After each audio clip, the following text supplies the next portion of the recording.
Hey everyone, welcome back to EdTour. Today we've got a packed episode filled with the latest news and updates.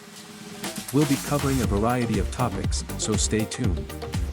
Don't forget to hit that subscribe button for more informative content.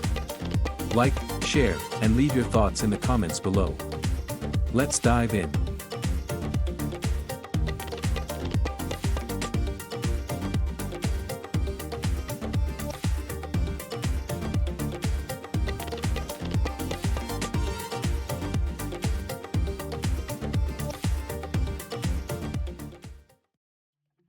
ኣብ ሻምፒዮን ኣትሌቲክስ ዓለም ጃፓን ሳተፍ ሃገራዊት ጋንታ ኣትሌቲክስ ኤርትራ ትማሊ ሰንበት ኣብ ሰዓታት ቅድሚ ቀትሪ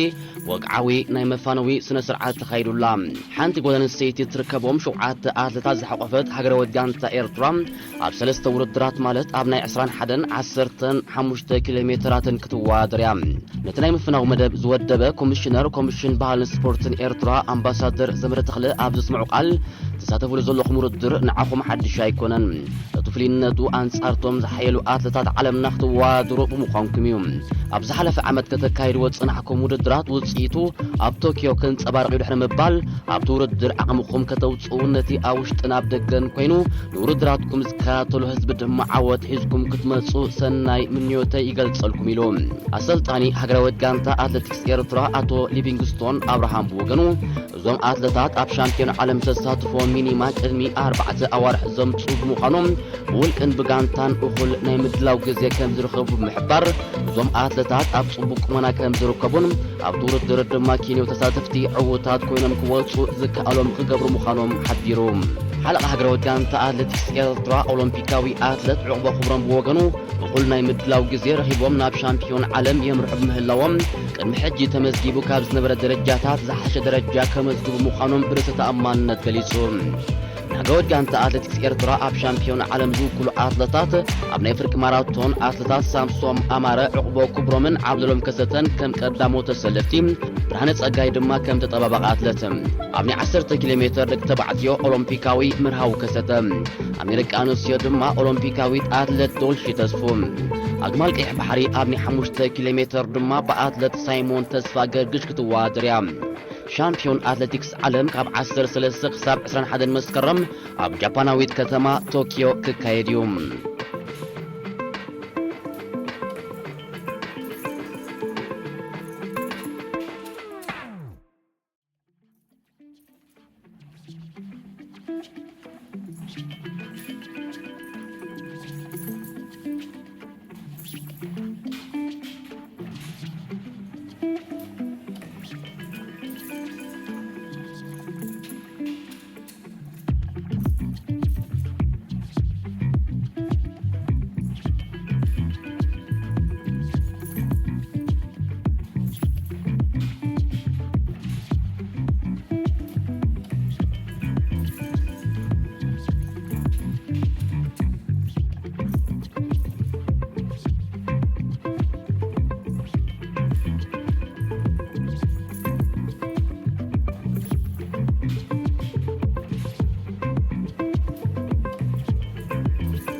هم بلاسنا حجات من كانا القاين البات حوين عابيا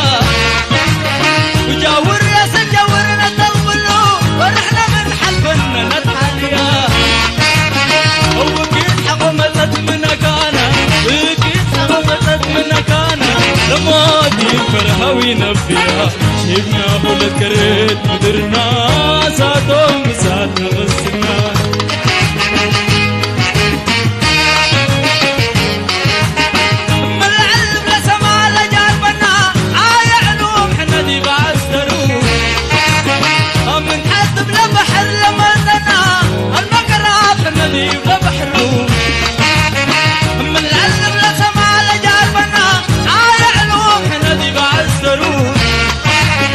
من حسب لبحر لمزنا المقرات ندي لبحرو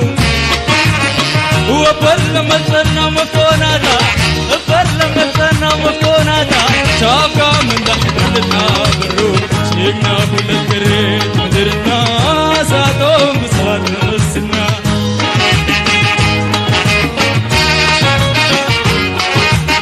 شيقنا بالكريت مدرنا ساتهم سات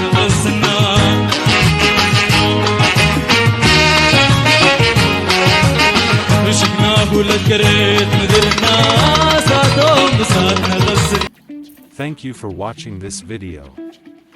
If you enjoyed it, don't forget to subscribe to EdTube, like this video, and share it with your friends.